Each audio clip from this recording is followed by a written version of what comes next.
በዘንድሮ የውድድር ዘመን ለአርሰናል ዋናው ቡድን መጫወት የቻለው ሉዊስ ማይልስ ስኬሊ አሁን ደግሞ ከራግቢ ተጫዋቾች ጋር የሚያመሳስለው አንድ ጉዳይ ተከስቷል። ምንድነው ያ ጉዳይ የሚለውን እስኪ ለመመልከት እንሞክር። በተለይ ደግሞ ሉዊስ ማይልስ ስኬሊ እንዴት ነው ሰውነቱ እናንተ ስትመለከቱት?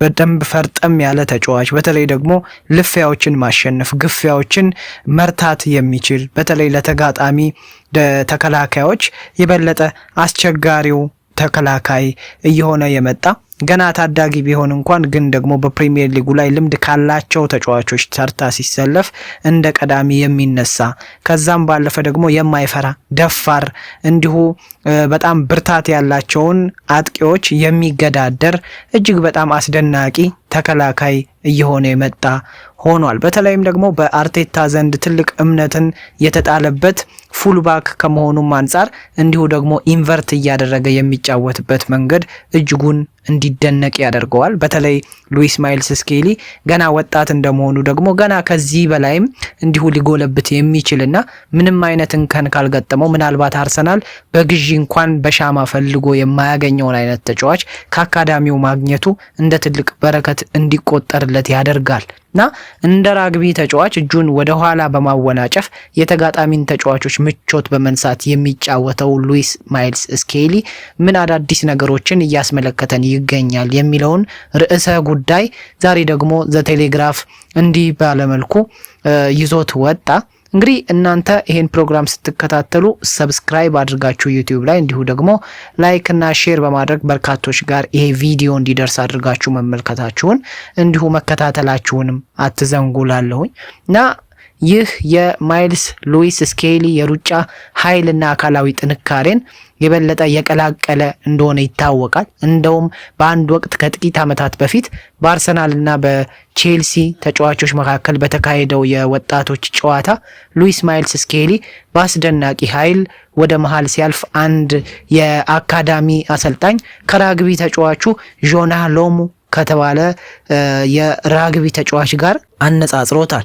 ራግቢና እግር ኳስ የተለያዩም ቢሆኑ ምንም እንኳን ለንጽጽር የማይቀርቡ የተለያዩ የስፖርት አይነቶች ቢሆኑም እንኳን ግን የተጫዋቹ ይሄ ድርጊት ደግሞ የሆነ የሚያሳየን አንድ ምልክት እንዳለ ጠቋሚ ማሳያ ነው እና ጆና ሎሙ የተጋጣሚን ተጫዋች መሬት ላይ ለመጣል ያለውን ጥንካሬ ሁሉ እንደሚጠቀም ይታወቃል። በራግቢ ምናልባት ኢትዮጵያ ውስጥ ስለሆንን ያን ያህል የራግቢ ስፖርትን የሚከታተል አለመኖሩ የበለጠ ይሄን ጉዳይ እንዳንረዳው ቢያደርገንም ግን ደግሞ በገደምዳሜው እናውቃለን አይደል? ራግቢ እንዴት አይነት ልፊያ ትግል የበዛበት በተለይ ደግሞ የእጅ ላይ ትግል እስከ መሬት እስከ መንደባለል ድረስ የበለጠ ይታወቃል። ምንም ቢሆን አንዳንድ ጊዜ በቪዲዮዎች ላይ እንመለከተዋለን። መቼም በተደጋጋሚ ቴሌቪዥንን ስፖርትን የምንከታተል ከሆነ በደንብ እውቀቱ ላይኖረን ይችላል። ግን ደግሞ እንደው ዋና ዋና ነገሮችን የበለጠ አእምሮአችን ውስጥ ብልጭ የሚሉ ትውስታዎችን እናያለን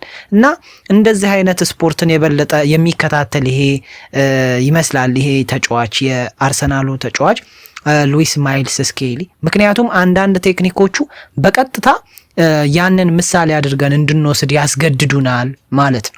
እንግዲህ ጆና ሎሙ የተጋጣሚን ተጫዋች መሬት ላይ ለመጣል ያለውን ጥንካሬ ሁሉ ይጠቀማል። ምናልባት ስኬሊም ያችን ስኪል በተመሳሳይ እንዲሁ የኮረጃት የሚመስል ይመስላል እና እንደዚህ አይነት ምልክት አለው። በተለይ በተመሳሳይ መልኩ ነው የሚጠቀመው። ልክ እንደ ጆና ሎሙ ሁሉ ልክ ኳስን ከያዘ በኋላ ኳሷን ፕሮቴክት ለማድረግ የተጋጣሚን ተከላካዮች እንዲሁ የተጋጣሚን ተጫዋቾች በእጁ ወደ ኋላ በመምታት እጁን በማወናጨፍ የበለጠ ዱኤሎችን እሱ በራሱ እንዲያሸንፍ ያደርጋል እና የበለጠ ጊዜ ይወስድባቸዋል፣ የበለጠ ፍጥነቱን ይጨምርባቸዋል። በዛም ላይ ደግሞ ታጋይ ነው፣ ጉልበት አለው። ስለዚህ ወደ ኋላ ይቀራሉ ማለት ነው እና ልክ ጥፊ አይደለም ግን ወደ ኋላ እጁን ሲያወናጭፍ ሊያገኛቸው ይችላል። ምናልባት አገጫቸውን፣ አይናቸውን፣ አፍንጫቸውን ከዛ ባለፈ ደግሞ እንዲሁ በዚህ አይነት አጨዋወቱ በርካታ ትልልቅ የሚባሉ ተጫዋቾችን በተለይ በሊጉ ላይ ልምድ ያላቸው ተጫዋቾችን ሳይቀር የሚፈትንበት መንገድ ምናልባት ገና ወጣት የሆኑ በተጋጣሚ ቡድን ውስጥ የሚገኙ ተጫዋቾችን ደግሞ እንዲሁ ገና ሳይገጥሙት እንዲረዱ ያደርጋቸዋል። ሁለተኛ ደረጃ ላይ ደግሞ እንዲሁ የስኬሊ በራግቢ በጣም አይንን ከሚስቡ ክህሎቶች አንዱ የሆነውን የእጅ ላይ ልፊያ አሸናፊነትን ለማግኘት የበለጠ ዱዌሎችን ለማሸነፍ ከዛም ባለፈ ደግሞ እንዲሁ በትግል ዙሪያ ላይ እንዲህ እጁን እያወናጨፈ የበለጠ በተጋጣሚው ላይ የበላይነትን ለመውሰድ የሚያደርገው ጥረት እጅግ በጣም ያስደንቀዋል። እንዲሁ ደግሞ በአሰልጣኞች ዘንድ፣ በእግር ኳስ ቤተሰቡ ዘንድ፣ በደጋፊዎች ዘንድ እንደ ጀግና እንዲታይ አድርጎታል። በእግር ኳስ እጅን መጠቀም አንዱ የተከላካዮች የመከላከል ስራ ነው። ሰውነትን የተጋጣሚ ተጫዋቾች ላይ ጥሎ የበለጠ የበላይነትን ለመውሰድ እንደመሞከር እንደማለት ነው። እንደ ሉዊስ ማይልስ ስኬሊ ደግሞ እጅን በመጠቀም የተጋጣሚን ተጫዋቾች ወደ ኋላ ለመግፋት በመሞከር ጥቃት ፈጽሞ ማለፍ ሌላኛው የተከላካዮች ቴክኒክ ነው እና ፋውልን ለማሸነፍና የበለጠ ደግሞ በጠባብ ቦታዎች ላይ ክፍተትን ለመፍጠር በመደበኛነት ይሄ ተጫዋች ይጠቀምባቸዋል። ምናልባት ረጅም ዓመት ከመጫወት የመጣ ልምድ ላይሆን ይችላል፣ ግን ደግሞ በአጭር ጊዜ እያሳየው ያለው ነገር የበለጠ ይሄ ተጫዋች ወደፊት እንዴት እንደሚጎለብትና ካሁን እንዲሁ የበለጠ የወደፊቱን መንገድ እንዲሁ በዘንድሮ አሰልጣኞች ምናልባት እንግዲህ በብዙ አሰልጣኝ አልሰለጠንም፣ ያው ይታወቃል። በጣም በጥቂት አሰልጣኞች ያውም ደግሞ በወጣት አሰልጣኝ ስር ነው እየጎለበተ የሚገኘው። ግን ደግሞ ወደፊት ምናልባት ወደ ሌሎች ክለቦች ሄዶ የሚጫወትበት እድል ካለው በአርሰናል ቤት ውስጥም ቢሆን ቆይቶ በርካታ ልምድ ያላቸውን አሰልጣኞች የሚያገኝ ከሆነ የበለጠ ደግሞ ልክ ለሱ አይነት አጨዋወት የሚመቹ አሰልጣኞችን እንዲሁ የሚያገኝ ከሆነ የበለጠ ከዚህ በላይ ሊያድግ የሚችልበት መንገድ የበለጠ ይፋጠንለታል ማለት ነው። በፕሪሚየር ሊግ ውስጥ ያልተለመደው ችሎታ እንዲሁ ሉዊስ ማይልስ ስኬሊ አስደናቂ የውድድር ዘመንን እንዲያሳልፍ ካገዙት ተግባራት መሃል አንዱ ይሄ ነው ይባላል። ይሄ በእጅ የበለጠ የተጋጣሚን ተከላካይ ማስጨነቅ፣ እንዳያይ መሸፈን፣ እንዳያልፍ የበለጠ መጋረድ፣ ልክ ኳሷን ያዝኳት ሲል ግን ደግሞ ሸፍኖ የበለጠ የበላይነት ለመውሰድ መሞከር ብዙም በፕሪሚየር ሊጉ ላይ ባሉ ተጫዋቾች ላይ በተለይ ደግሞ ገና ወጣት ናቸው በሚባሉት ላይ አልተለመደም።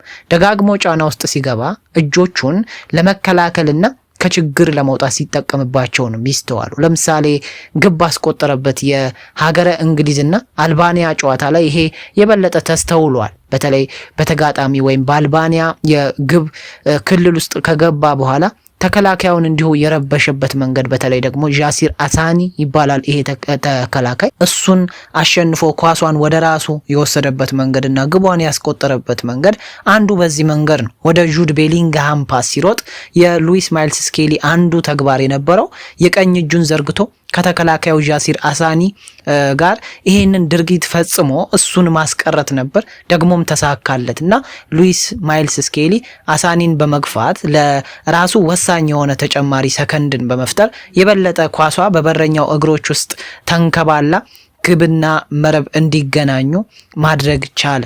ያንን አንግል ፈጠረ ማለት ነው እና ተጫዋቹን አልፎ ሲሮጥ የበለጠ ደግሞ ሰዎች ከሱና ከኳስ በጣም ርቆ ሲሮጥ ምንጊዜም ምቾት ይሰማዋል ሲል ነው እንግዲህ ከዚህ በፊት ማይክል አርቴታ የተናገረው። ይሄ ተፈጥሯዊ ነገር ነው።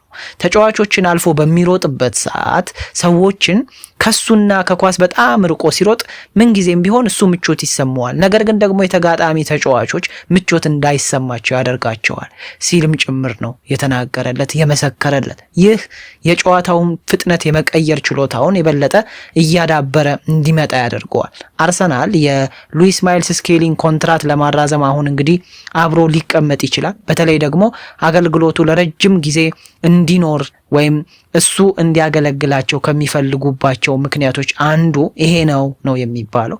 ምናልባት እንግዲህ በሚቀጥለው የውድድር ዘመን መጨረሻ በ2026 ክረምት እያልኩኝ ነው ውሉ ሊጠናቀቅ ይችላል። ይሄ የበለጠ እንግዲህ አሳሳቢው ጉዳይ ነው። ምክንያቱም ትልልቅ የሚባሉ ክለቦች እንደዚህ አይነት ስታሮችን ከወዲሁ ለመንጠቅ ትግል ስለሚያደርጉ ይሄ ለአርሰናል ትልቅ ፈተና ሊሆን ይችላል። በተለይ የአዲሱ የስፖርቲንግ ዳይሬክተር አንድሪያ ቤርታ ሌላ ተጨማሪ አንዱ ስራ ምናልባት ሉዊስ ማይልስ ስኬሊን ማቆየት ሊሆን ይችላል። ሌላው እሱ ያልተለመደ ድሪብሊንግ የማድረጉ ጉዳይ ነው። አብዛኞቹ ተጫዋቾች በድሪብሊንግ ጊዜ ተጫዋቾችን ለመቀነስ ነው የሚሞክሩት ይለናል እንግዲህ ዘ ቴሌግራፍ። በነገራችን ላይ ይሄንን መረጃ እንዲሁ ለማውጣት ፈቃደኛ ሆኖ የተገኘውና በቴሌግራፍ ላይ ያጋራን ሳምዲን ይባላል። ሳምዲን ይታወቃል። ዘገባዎቹ እንደዚህ አይነት የበለጠ ደግሞ እኛ ያላየናቸውን አይነት እይታዎች የሚያሳየን ምርጡ ጋዜጠኛም ጭምር መሆኑ አይዘነጋም። በድሪብሊንግ ጊዜ ሉዊስ ማይልስ ስኬሊ የሚለይበትን አንድ ነጥብ ደግሞ እንዲሁ ያነሳል።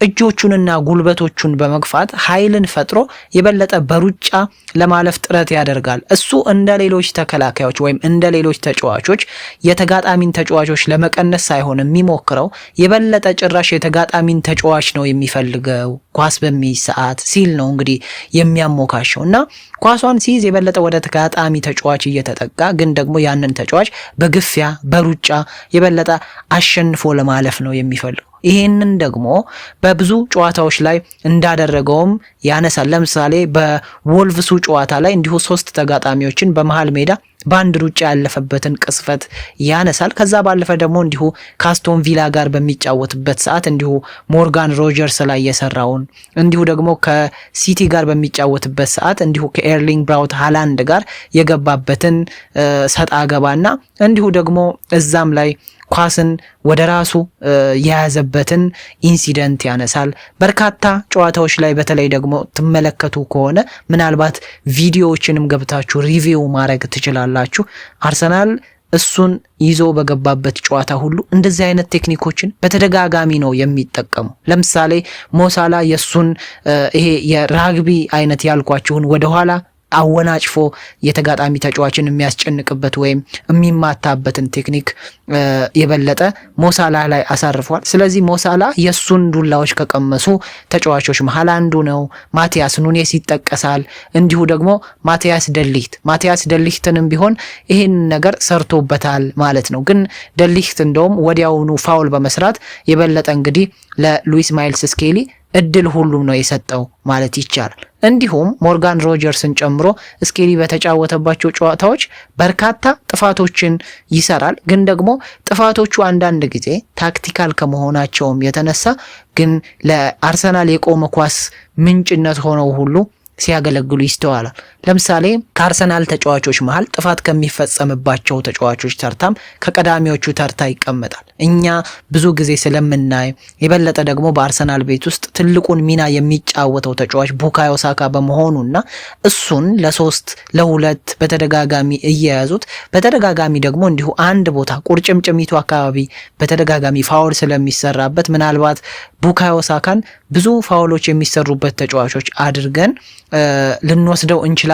ግን ደግሞ ሉዊስ ማይልስ ስኬሊም ከዚህ እንደማይተናነስ ነው መረጃዎች የሚያሳዩት እና ይሄ አንድ የቆመ ኳስ እድልን የማግኘት ምንጭን ይፈጥራል ማለት ነው። ከዛ ባለፈ ኳሶችን ፕሮቴክት የሚያደርግበት መንገድ እንዲሁ ከፍ እንዲል ያደርጋል ያ ቡድን።